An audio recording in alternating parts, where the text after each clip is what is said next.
Desanimadora essa conversa.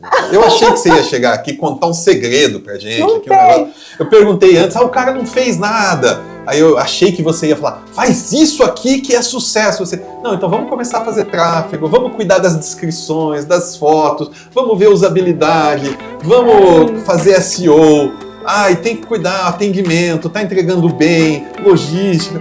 Cancela a entrevista, não quero mais. Difícil. Não gostei.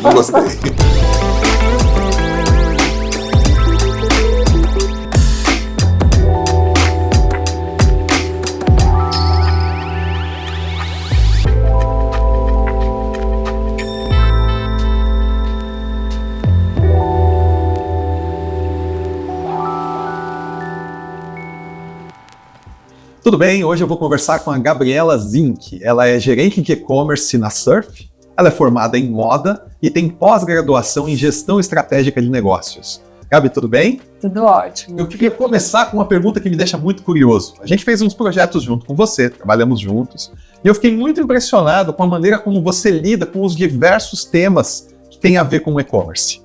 A gente conversou sobre SEO, sobre tecnologia, sobre performance, tempo de carregamento, tagueamento, tráfego, público. E você lida também com moda, negócios, logística, coisa toda. Qual que é o segredo? Como é que alguém formado em moda veio parar no e-commerce e como sabe tanta coisa? Conta pra gente, que carreira é essa que você fez? Bom, primeiro, queria agradecer muito o convite. Obrigada por estar aqui. E é muito bom quando a gente vê que as parcerias que a gente faz no dia a dia acabam, transpondo a sala de reunião e a gente consegue ter essas trocas tão boas assim com os fornecedores. Então, obrigada pelo convite. Acho que eu escolhi moda, mas o e-commerce me escolheu. Então, minha trajetória, eu tenho 12 anos no e-commerce, mas eu comecei lá atrás, eu comecei com 16 anos em loja, então eu comecei trabalhando no varejo. E daí eu trabalhei em revista também, de moda, na época que existia revista, não sei se as pessoas ainda lembram o que é revista, mas nos primórdios ainda existia revista, então eu comecei muito nova. E aí eu escolhi fazer faculdade de moda porque eu gostava muito da parte criativa mesmo. Então minha mãe também tinha essa formação em moda, não formação acadêmica, porque na época também não existia na época dela, mas ela tinha tido marca, indústria e tudo mais, então eu vivia muito com ela essa parte. E aí eu decidi por fazer a graduação em moda.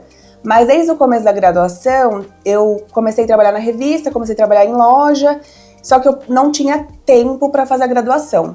Então eu comecei a procurar por um estágio que me desse esse tempo de conseguir conciliar os dois. E aí eu caí no e-commerce em 2012, que foi no Que Vestir, que foi um dos primeiros e-commerces premium que tinham na época. Só que eu não fazia ideia do que ia virar o e-commerce, que ia ser o que é hoje. Então, por isso que eu falo que me escolheu, porque eu caí totalmente de paraquedas. Foi um estágio que eu aceitei lá atrás, que eu falei, ok, vai ser o horário que eu vou conseguir fazer a faculdade, vou aceitar, depois eu quero muito para desenvolvimento, mas é isso que eu tenho agora, e nunca mais consegui sair.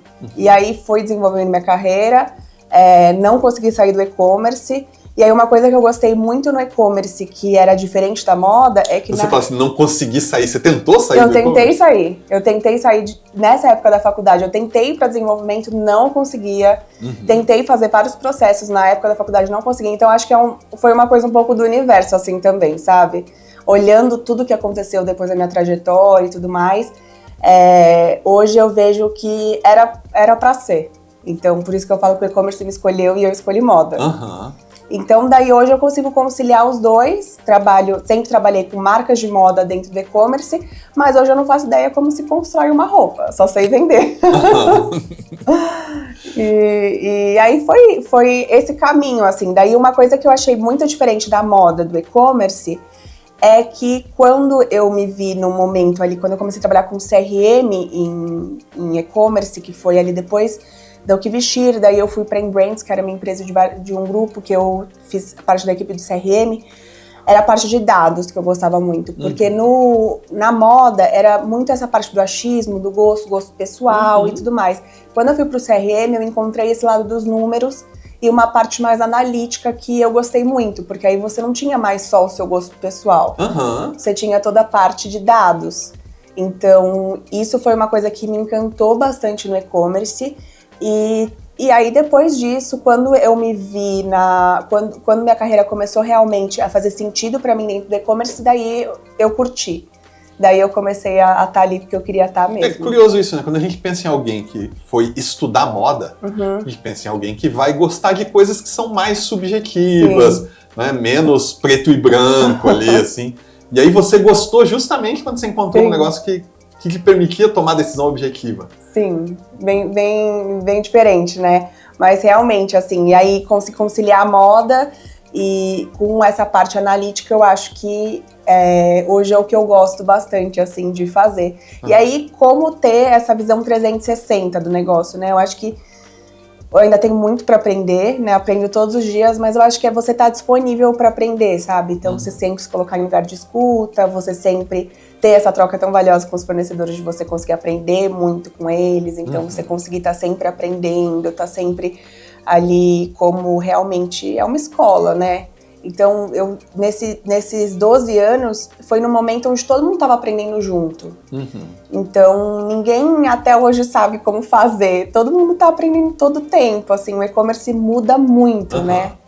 Então, é muito aprendizado todos os dias. Então, acho que você se colocar disponível para isso e você querer fazer mais do que só o seu trabalho. Então, foi isso que me deu essa visão 360 do negócio, sabe? Fala da Surf pra gente. Talvez o pessoal que está assistindo não conhece a Surf, né?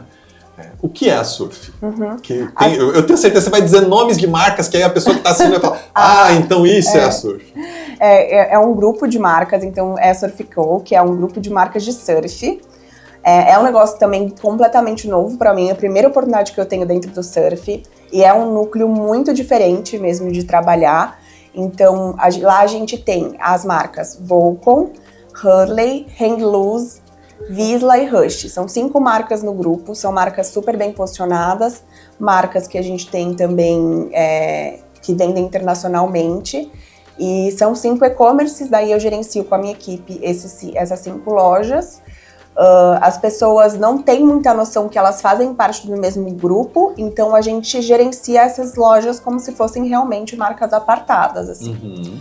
Então tem o desafio também da gente conseguir realmente dar essa atenção para cada uma em particular. Então acho que esse é o maior desafio de você trabalhar num grupo de marcas, né? Porque você tem que ter essa visão de cada uma ali em particular e dar atenção para todas elas. Tem ações super segmentadas. O consumidor de Volcom talvez não fale com o Hang Loose, não tem nada a ver com a marca, você tem que falar com ele de um jeito, com o outro de outro, é isso? Sim, eles são um pouco parecidos por conta da questão do lifestyle do surf. Então eles têm algumas coisas que são bem convergentes entre lifestyle. Mas eu tenho, por exemplo, a Volcom, ela tem uma parte mais streetwear, que, por exemplo, a Hang Loose já não é tanto do streetwear, tem mais uma pegada, a gente vende bastante lycra, a gente tem bastante peças mais básicas. Na Volcom eu tenho um pouco mais do fashion. Então, elas têm particularidades. Daí eu tenho uma Vizsla, por exemplo, que fala muito de sustentabilidade, que tem muitos atributos nos produtos. Então, eu vendo uma moda surf para pessoas que têm mais conscientização de tecido, de acabamento, então também já é uma comunicação completamente diferente. Então elas falam com esse público do surf, mas de formas bem diferenciadas. E aí, enfim, tem toda uma estratégia que é muito diferente de você comunicar o surf do que você comunicar os outros nichos, porque a gente fala muito com o atleta, então a gente faz bastante campanha junto com o atleta, a gente está sempre em campeonato, então é bem diferente do que eu vivi até então, bem legal. Você fala do que eu vivi até então, mas a sua carreira é moda. Para mim, esse negócio é muito desafiador. Sim. A gente já fez e-commerce para setor automotivo, linha branca, móveis, serviços, governo. Já fizemos e-commerce para um monte de nicho diferente. Agora, quando fala de moda, é um negócio assim, eu não faço ideia, a parte técnica, você fazer a loja lá. Mas como faz para ter uma experiência legal, para a pessoa comprar? É impressão minha ou moda é realmente particularmente desafiador? Eu acho muito desafiador, porque eu acho que ela passa de uma parte também intrínseca, que é aquela questão do branding e do posicionamento de marca, sabe? E vender moda no digital é muito difícil, porque além das dificuldades da quantidade de produtos e SKUs, que já tem uma complexidade de operação mesmo, que para você vender moda você precisa fotografar todos os produtos, você precisa ter uma tabela de medida bem feita em todos os produtos, e aí tem realmente essa questão operacional de ser um portfólio muito grande, que é diferente, por exemplo, de você vender, por exemplo, sei lá, vou vender pneu, daí você tem um portfólio que fica ali um ano inteiro o mesmo portfólio, você vai ter os lançamentos, mas você tem aquele mesmo portfólio. Moda não. Você tem 2 coleções no ano, agora a gente está muito voltada para as coleções cápsula, né, que esse é o grande movimento da moda agora, são as coleções cápsula, então a gente começa a ter mais lançamentos durante o ano. O que é uma coleção cápsula? Para quem não entende nada do assunto. Hoje, antes a gente falava muito de moda, 2 coleções no ano, então inverno e verão.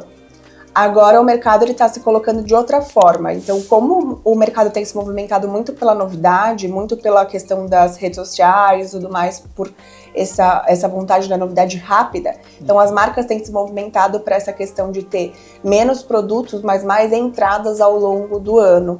Então a gente tem mini coleções ao longo do ano entrando, são as coleções cápsula. Então daí também tem essa dificuldade de criar essa história dentro das coleções cápsula, que não são mais só 2 coleções por ano, então são várias agora ao longo do ano. Então tem essa complexidade técnica e também tem a questão do intrínseco do branding, que acho que é a grande dificuldade do online, porque o online ele dá muito essa vontade do imediatismo. Então, por exemplo, vamos supor, eu preciso acabar com o meu estoque de pneu. Daí eu coloco uma promoção ali e acabo com o meu estoque de pneu. Eu tô vendendo pneu, o fulano também tá vendendo o mesmo pneu. Se eu acabar com o meu estoque de pneu, tudo bem, acabei com o meu estoque, comprei, ok. Mas eu não acabei com a marca do pneu, a marca do pneu continua lá. Agora, se eu faço isso com uma marca de moda, isso repercute por muito tempo, porque a marca acaba ficando denegrida porque você tá promocionando muito. Então, eu acho que também tem essa questão de você conseguir construir uma marca com identidade ao ponto de você... Isso é uma loucura, né? A ideia, você não pode promocionar muito. Você tem que pensar além do final da linha, sabe? Além do resultado final, você tem que pensar em como ela, a longo prazo, vai se manter. Porque senão você cai naquela questão de só preço. Então você vai vender uma camiseta branca que você vai vender do seu concorrente porque ela tá mais barata. Só que no online sempre vai ter alguém mais barato que você. Então você tem que ter outras coisas, não só valor. Você tem que ter outras coisas agregadas. Então é a marca. A briga por preço é uma que não dá pra ganhar. Que não dá pra ganhar. Você não imagina o meu susto. A primeira vez que eu fui mexer com um e-commerce de moda, eu tava acostumado a lidar com e-commerce em que eu tenho lá um determinado produto, ele tem 110, 220, 4 variações de cores, são 8 SKUs, né? Aí eu fui pra moda, não, tem essa camiseta tem 5 cores e tem 12 opções de tamanho, são 60 SKUs, uma camiseta, assim, o volume de... Operação básica, fazer um cadastro, manter o estoque que vocês fazem em moda, para outras operações é uma loucura, assim, é um negócio... Sim. E aí quando a gente entra nas questões de SEO e a descrição detalhada e tudo mais, então o operacional da moda, ele é muito desafiador, sabe? E eu acho que esse é o maior desafio de moda mesmo, essa quantidade de operacional mesmo que ela exige, assim. E essa questão realmente de você sempre pensar na marca e não só ali no resultado final, sabe? Que no online é um pouco difícil porque é muito tentador, sabe? Você vê o resultado ali numa promoção, que você faz no final de semana, pronto, você viu o resultado.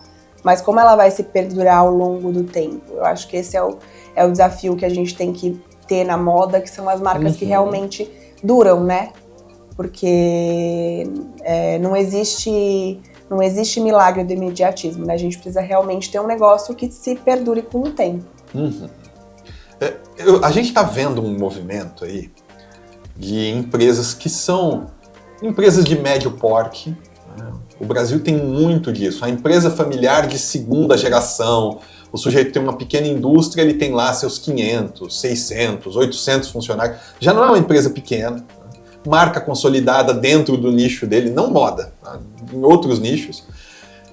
Está vendendo para o Brasil inteiro através de uma cadeia de distribuição e esse cara resolve experimentar o e-commerce. Chega para mim gente assim direto lá. Eu construí um e-commerce, pus no ar e não está vendendo nada. E aí você vai ver, não tinha estratégia nenhuma, não tem tráfego, não tem SEO, não tem nada. Ele só fez um e-commerce e pôs no ar. O sujeito fez isso. Chega para mim, o que eu faço e tal? Não é meu negócio, a gente é tecnologia lá. Por onde ele começa? Onde começa a remediar as coisas? Que conselho você daria? É difícil. Pergunta de 1 milhão, mas assim, eu acho que eu nessa posição, que eu acho que realmente isso é muito normal, é muito comum, ainda mais quando a gente fala de uma transformação digital, do varejo físico entrando para o varejo online, que normalmente são pessoas que realmente não têm a cabeça do digital e estão entrando nesse negócio, então entram com uma cabeça muito pensando no que era, querendo enfiar no que é agora, mas não, tem que ter uma outra, né, percepção de negócio. Então, o que eu faria? Eu acho que, em primeiro lugar, seria realmente, como negócio, dar dinheiro, então eu investiria em tráfego, enquanto organiza a loja e os produtos. Então, eu investiria em descrição, imagem, para a pessoa, quando ela entra nesse tráfego, pelo menos ela conseguir ter uma informação básica do produto. Em paralelo, o SEO, porque o SEO ele vai ter um resultado mais a longo prazo. Então, se você for esperar esse a longo prazo, talvez essa pessoa que vai esperar pelo resultado a curto prazo não vai ter esse tempo de esperar tudo estar resolvido. Ele vai querer ver o resultado ali no mês que vem, que ele vai te contratar, por exemplo. Então, eu começaria trazendo tráfego para a loja e fluxo, investiria nessa questão de organizar os produtos de descrição para a pessoa ter um pouco mais de conforto e a gente não ter uma conversão muito ruim de colocar pessoas para dentro e elas saírem. Um pouco na usabilidade também, para a gente não ter ali algum problema realmente de finalização de compra e tudo mais. Para a gente conseguir pelo menos ver a receita aumentando e ele conseguir ter uma confiança no online. Porque eu acho que a grande dificuldade de você ter essa transformação digital é o empreendedor que está acostumado a ganhar dinheiro no físico, um dinheiro que ele sabe que existe, um dinheiro que ele já está há anos, gerações, conseguindo ganhar aquele dinheiro, você explicar para ele que por outro tipo de negócio ele vai ganhar. Ele demora para acreditar. Até porque o outro tipo de negócio, de uma certa maneira, ameaça o que ele tem, Sim. né? Se ele tem uma cadeia de distribuição e ele começa a vender online, os distribuidores dele se sentem melindrados, vão reclamar. Então, é uma aposta, né? É uma aposta. E aí ele tem que comprar brigas, só que ele só vai comprar briga quando ele tiver certeza de que ele vai ganhar dinheiro naquele outro negócio. Então, acho que daí você consegue dar começar a provar, sabe? Tem muitos, por exemplo, tem muitas pessoas do físico que entram online que não querem investir em mídia, porque não querem colocar dinheiro para investir em mídia. Isso é um grande erro, né, no online. A gente sabe, a gente precisa trazer esse tráfego, mas a gente consegue começar um investimento pequeno para a pessoa começar a ver ali que começa a vir alguns clientes e tudo mais, começa a ver aquele valor aumentar, e aí você começa a desmistificar aquelas questões, sabe? Então, acho que é bem esse aculturamento mesmo. Você cuida de 5 e-commerces. O quanto você consegue aproveitar a solução de um para o outro e o quanto eles são realmente diferentes? A gente aproveita muito.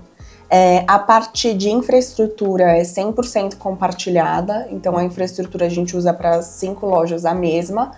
A plataforma também, os fornecedores, a gente usa os mesmos fornecedores para todas as lojas. Poucas coisas a gente usa para lojas específicas, assim, quando a gente fala de fornecedor. Por exemplo,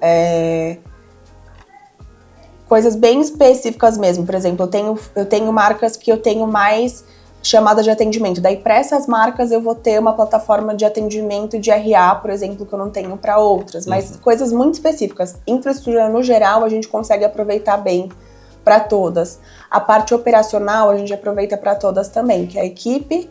Então, meu atendimento atende todas as marcas, minha operação de e-commerce atende todas as marcas, logística todas as marcas. Isso a gente ganha bastante em escala, né? Porque a gente consegue, tanto uma marca que não tem tanta receita, a gente tem o mesmo time de uma marca que tem mais receita. Daí a gente consegue trazer aquelas mesmas boas práticas que a gente está testando numa que já está trazendo uma receita. Então, a gente usa bastante, assim. Legal. Acho que a única coisa que a gente tem de diferente é realmente a parte de marketing, que os marketings ficam apartados e cada área tem o seu próprio marketing, então as estratégias são diferentes. E também as coleções, né? A parte criativa também são diferentes de cada marca. Mas o e-commerce eu tô perguntando isso bastante. porque eu tenho certeza que tem gente assistindo a gente que tem um e-commerce, tá indo bem, tá feliz com o resultado e tá pensando num segundo. E aí a gente tem que deixar claro que ter um segundo e-commerce, claro que vai dar mais trabalho, mas não é o dobro do trabalho, não é o dobro do investimento. Você aproveita Você consegue as coisas. aproveitar bastante. E eu acho que o primeiro aprendizado, ele é o mais difícil. Quando você começa a entender o como fazer, porque eu falo assim, não existe mágica, o e-commerce não existe mágica, é constância. É o dia a dia, é você fazer o básico bem feito todos os dias. É você ter calendário bem feito, é você fazer disparo todos os dias, é você ter suas mídias bem programadas todos os dias. É seu atendimento estar atendendo seu cliente bem feito todos os dias. É você saber que sua entrega... Desanimador essa conversa. Né? Eu achei que você ia chegar aqui e contar um segredo pra gente. Não aqui, um negócio. Eu perguntei antes, o cara não fez nada. Aí eu achei que você ia falar, faz isso aqui que é sucesso. Você, não, então vamos começar a fazer tráfego, vamos cuidar das descrições, das fotos, vamos ver usabilidade, vamos fazer SEO. E tem que cuidar, atendimento, tá entregando bem, logística. Dá trabalho mesmo, então. Trabalho. Não tem um segredo mágico. Não tem um segredo mágico. E muita gente acredita ainda nesse segredo mágico, né? E muita gente conta como se existisse esse segredo mágico para vender, né, uma solução, mas não tem. Infelizmente não tem. Eu adoraria que tivesse também, porque facilitaria muito o meu trabalho. Mas é isso, é você atender muito bem o seu cliente. Eu acho que o que o online ajuda bastante é você conseguir escalar seu negócio de uma forma mais rápida do que se você fosse num varejo físico, que você depende realmente do fluxo de pessoas passando na rua, ou de você ter muito dinheiro, por exemplo, para você investir falando de interior, por exemplo, no outdoor na cidade, ou para você ter algum investimento assim em propaganda, é que você consegue ter isso de uma forma mais barata, tanto com as mídias que a gente tem hoje orgânica, que são as redes sociais, e, por exemplo, o TikTok, que está estourando agora, e a gente vê muitos e-commerces minúsculos que agora estão ganhando a vez dos grandes, que estão crescendo muito rápido, porque tem donos de e-commerce que às vezes são pessoas muito mais novas, que já entenderam essa nova forma de vender e que estão conseguindo um público de uma forma muito mais rápida, né, através das redes sociais de forma orgânica. Mas é isso, se a pessoa conquista esse grande público de uma forma orgânica rápida, mas depois não tem um bom atendimento, esse público vai embora. Então, no final, é você ter esse básico bem feito, é você ter esse atendimento em todas as pontas sendo bem feito, desde a usabilidade, que querendo ou não é um atendimento que você está fazendo ali para o seu cliente, é a forma que você está expondo o seu produto como se ele estivesse vendendo uma arara, mas é a forma que ele está tendo contato com o seu produto, como até a forma quando ele liga para você ou ele te manda um WhatsApp. Todas essas, ou como também quando ele recebe uma caixa dentro na casa dele. Então, de ponta a ponta, isso tem que ser bem feito, para ele continuar comprando com você. Porque hoje a gente sabe também que a gente só vai conseguir ter receita quando a gente tem essa recompra, né? Porque também o investimento, ele é caro no online, diferente do que se achava também, né? Que isso também é um tabu, né? Porque muita gente entrou no online achando que é mais barato do que eu investir no físico. Daí as pessoas começam a ver os gastos que tem, daí as pessoas começam, nossa, mas eu preciso ter isso, eu preciso ter infraestrutura, eu preciso ter RP, eu preciso ter isso, eu preciso ter aquilo. Sim, você precisa. Sim. Era barato para você e era barato para todos os concorrentes, e subiu a barra e você precisa de mais coisa, de mais investimento. Um negócio que eu vejo em muitos clientes da Visa e tudo, é que a primeira venda é só para pagar o custo de aquisição. Sim. Se você não consegue gerar recorrência, você não ganha dinheiro, você só empata. É isso. É bem comum, né? É bem comum, exatamente. Por isso que a gente precisa gerar essa boa experiência para o cliente voltar. E o cliente hoje, ele é muito volátil. E aí, se você não tem uma marca consolidada, uma marca que gera experiência, uma marca que você só tá, que você tá ali na cabeça do consumidor e não é só preço, ele vai pro concorrente. Se o concorrente tá com um preço, melhor. Por isso que tem aquela mesma conversa do começo. Por isso que são percepções que são além do valor, né? É realmente a construção do todo. Eu realmente estava esperando um segredo, assim, um negócio muito fácil, que você ensinar a gente a fazer e ganhar muito dinheiro. Cancela a entrevista, não quero mais. Difícil. Não gostei. Você fez eu me sentir velho aí, falando de TikTok, redes sociais. Então, deixa eu desabafar com você um pouquinho. Eu comecei com a internet bem no comecinho da internet no Brasil. Estive lá no começo, aprendendo HTML com os pioneiros, dei aula no início da internet. Me considero um early adopter de tecnologia. Eu não consigo entender nem o Instagram, nem o TikTok. Assim. Eu tenho Instagram, o pessoal da Vise lá fala, não, tem que postar as coisas, a gente tem lá o Instagram da Vise e tal. E eu vivo brigando com ele, falando, gente, eu não uso esse negócio, não faz sentido pra mim e tal. Pra e-commerce faz sentido mesmo? Gera tráfego, gera venda? Faz. Como funciona isso? Faz sentido. E faz sentido, assim, quando a gente vê essas novas marcas ganhando posição tão rápido, sabe? E aí você vê como a gente está realmente vivendo uma nova economia com o TikTok. Hoje tem pesquisas que mostram de cada 4 pessoas, 3 consumiram uma coisa que viram no TikTok. O TikTok já está sendo uma ferramenta de busca mais usada do que o Google para a geração Z. Então isso muda completamente a percepção. Me deixou assustadíssimo. E aí é muito complicado. Eu tenho o TikTok instalado no meu telefone, porque tem um cara que eu sigo que começou a publicar aulas exclusivamente no TikTok. Então eu só entrei e assisti a aula dele. Eu nem sabia que dava para fazer busca no TikTok. Sim, eu também não sou a maior adepta, porque para mim também é muito difícil entender. Mas como profissional, assim, e como gerente de marca, eu entendo como as marcas precisam estar lá. E a dificuldade que as marcas estão tendo é porque o conteúdo realmente precisa ser diferente.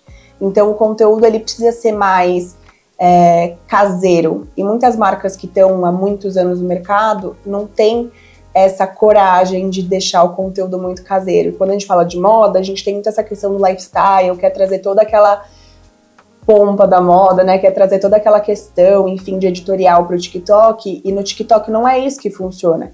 Então a gente vai ter aí uma grande transformação com essa mídia que a gente vai ter que se adaptar. Porque se a gente não se adaptar, esses novos empreendedores que estão começando pelo TikTok vão ganhar a nossa vez. Eu tenho certeza disso. E vai ser muito rápido, porque a gente já vê, assim, e-commerces que arrebentam de vender. A gente vê agora quantas influenciadoras que têm o próprio e-commerce que são vendas arrebatadoras em horas e que começaram na rede social, que é porque elas criaram um desejo de influência e as pessoas compram o produto delas. E de pessoas assim no TikTok, tem pessoas hoje que criam um produto através do que as pessoas falam no TikTok. Então tem, por exemplo, uma empreendedora que vende velas no TikTok, daí ela coloca lá, vocês preferem essa vela ou essa vela? Daí as pessoas falam, daí ela faz a produção da vela. Aí ela faz de acordo com o que as pessoas comentam no TikTok. E ela, tipo, tá super bombando nas redes. Então, tem essa parte que tá acontecendo lá no TikTok que a gente tem que prestar atenção, porque esse mercado tá acontecendo lá. E a gente que é de um mercado mais tradicional, que tá ali em marcas que são mais tradicionais, a gente tem que se adaptar de alguma forma pra gente não ficar de fora disso. Viu? Você que tá assistindo aí, que é da minha geração, pede ajuda pro seu filho. Sim. Sei lá, eu tô perdido. E do mesmo jeito que eu tô perdido, assim, um negócio que... Essa pergunta eu também queria te fazer. Quando a gente fala de e-commerce, a gente tá falando de tecnologia também. Tecnologia por trás, dando suporte a tudo. A conversa, às vezes, não fica técnica demais. Eu sinto que nós, programadores, a gente tende a falar uma língua estranha, de vez em quando, assim, né? Trazer para as conversas uma complexidade que às vezes nem precisava estar ali, às vezes precisava, não tem jeito. Você sente isso? Às vezes o programador fala muito difícil? Sinto, Como é que você lida com isso? Eu sinto muito, mas eu acho que é muito também da gente... Eu não tenho problema em falar que eu não entendi, sabe? Então eu peço pra me explicar de novo, eu falo, mas explica, né? A gente tem uma plateia aqui, e a gente tem o Ivan, que era a pessoa que me escutava ali 24 horas. E quantas vezes eu falava, Ivan, me explica de novo, me explica direito, escreve um texto que eu vou entender. Porque realmente a conversa, ela é diferente, né? E para as pessoas que lidam com tecnologia, aquilo é muito claro, mas pra gente que não lida, não. E a gente não tem a obrigação de saber. Então acho que também a gente tem que ter essa noção de que a gente pode falar que a gente não sabe, sabe? Então... aí a conversa fica muito mais fácil, acho que em todos os aspectos, em todos os âmbitos, e fica muito mais fácil você aprender quando você fala que você simplesmente não sei, me explica de novo. Então... Isso é muito legal, porque até no ambiente corporativo eu sinto que tem muita gente que tenta vender uma imagem de zero vulnerabilidade, né? E quem realmente sabe o que está falando não precisa falar difícil, pode dizer que não sabe. Essa abertura torna a vida toda muito melhor, né? Muito mais fácil, né?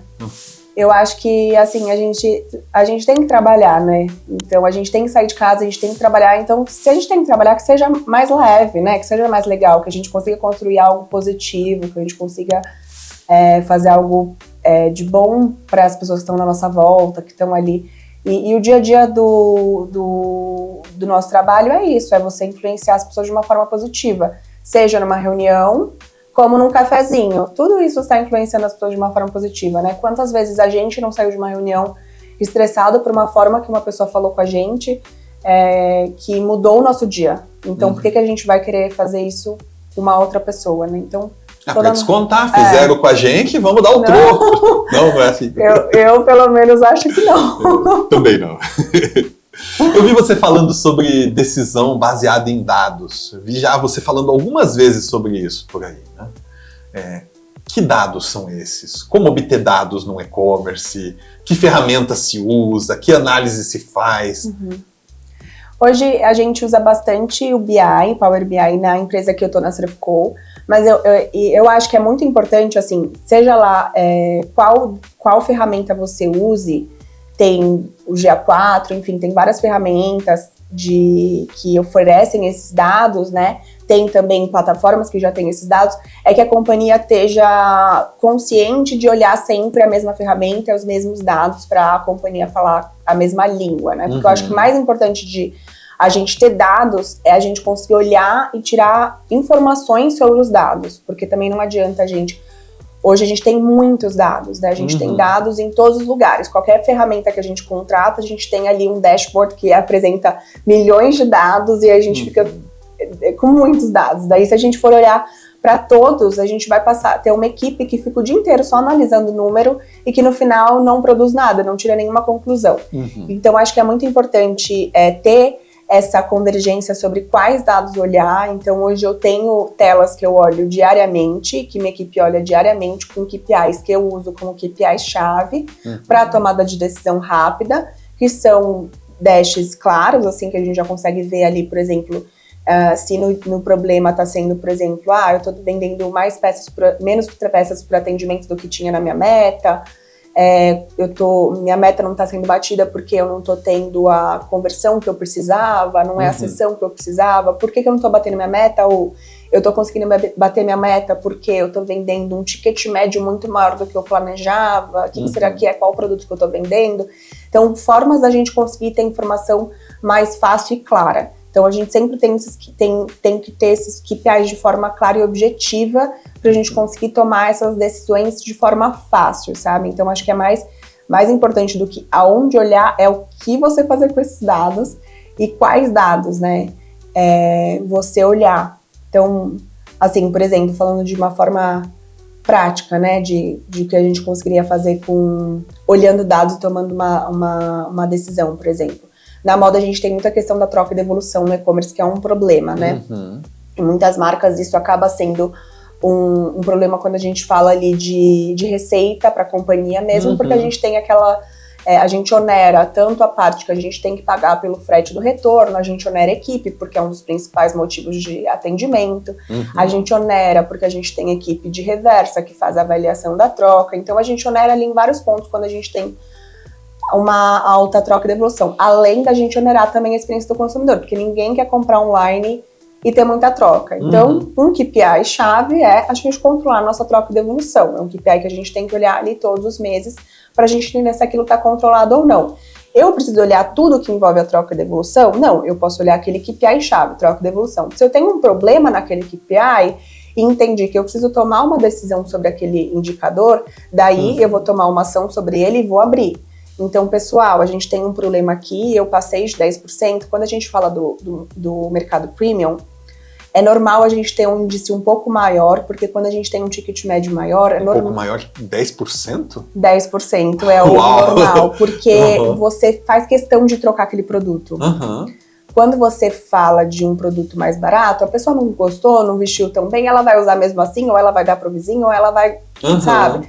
Quando é um produto que você tá... Cara, você quer que vista perfeitamente. Então, você troca aquele produto, você tem aquele esforço. Então, os 10% no Premium, ele é aceitável. Passou desses 10%, já tá fora. Pessoal, aqui, ponto de atenção, vamos ver o que tá acontecendo.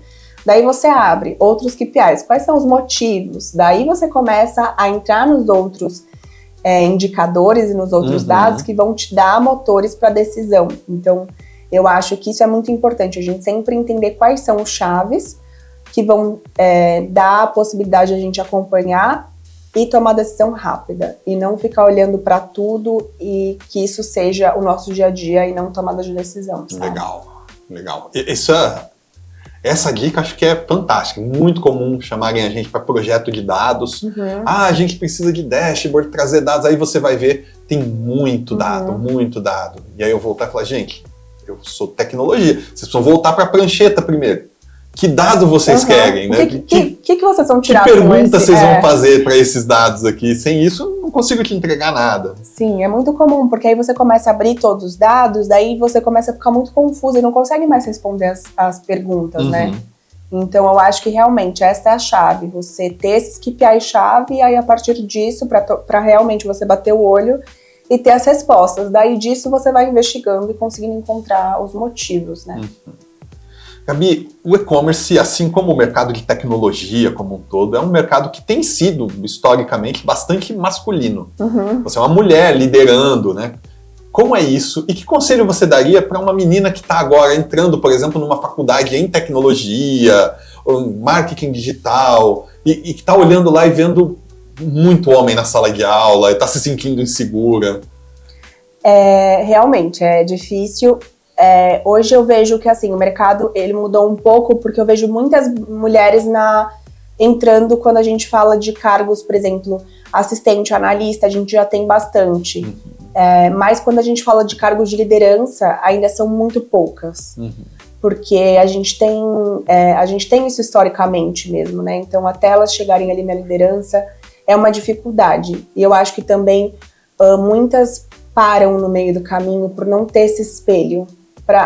Acho que para todas as mulheres isso é um problema, assim. A gente nunca teve o nosso espelho da gente conseguir se olhar e falar, tá, eu quero ter ela como referência, porque existiam poucas líderes. Então é difícil você ter tido uma líder na sua trajetória, então é difícil você ter essa referência. Então você não consegue enxergar que você consegue chegar lá. Normalmente você vê um homem naquela cadeira e você entende que você vai chegar até uma etapa de especialista, coordenadora, mas será que você vai realmente assumir uma gestão? Você não se vê naquele lugar. Então eu vejo também muitas pessoas, muitas mulheres desistindo na caminhada. Então acho que a gente tem uma longa trajetória aí pra gente conseguir mudar isso, porque eu acho que a partir do momento que a gente começar a realmente romper essa barreira e mais mulheres subirem para a liderança, a gente vai conseguir trazer mais mulheres para subir junto. Então, acho que é realmente assim, para quem está entrando no mercado e quem é mulher que está entrando, que está se sentindo pouco representada, tem vários livros hoje que falam sobre liderança feminina. Hoje falam bastante sobre a questão de como a liderança feminina ela é muito mais receptiva, ela tem muito mais essa questão de ser mais escutativa, dela ser um pouco mais tranquila, né? Essa liderança positiva na liderança feminina, ela é muito mais comum do que na masculina, então isso tem sido um ponto muito positivo. Então acho que a gente tem tudo para sermos grandes líderes, então essa questão de não desistir no caminho, sabe? Olhar como realmente, assim, eu tô aqui entre vários homens, mas isso é só o começo. Talvez isso seja o começo de daqui a 3 gerações, a sua neta entre numa sala de tecnologia e seja só mulheres. Então, a gente precisa dar esses primeiros passos para que mais para as gerações anteriores seja mais fácil, sabe? O que te motiva na vida e no trabalho, Gabi? Qual é o motivo para você sair da cama todo dia de manhã? A liderança é meu motivo, assim. Acho que quando chegou um momento na minha carreira, assim, de e-commerce que vender, não era mais o que me motivava. E aí na liderança foi onde eu encontrei esse porquê. Então quando você escuta uma pessoa que você liderou, podendo tomar um cargo melhor, podendo comprar uma casa melhor, podendo... até me emociono, mas podendo ter você poder dar essa vida melhor para alguém, isso é maravilhoso, sabe? Então, a liderança é o que me motiva hoje. Me emociona também, porque eu compartilho desse sentimento. Gabi, muito obrigado. Obrigado por ter vindo, obrigado por suas respostas, obrigado pelo exemplo de liderança que você tem sido. Obrigada. Você gostou? História inspiradora, né? Liderança que motiva quem está ao redor. Para você ver mais vídeos assim, para não perder as próximas entrevistas, se inscreve aí no canal, clica lá no sininho. Você sabe como funciona, né? Para ser avisado quando sair um vídeo novo. Valeu!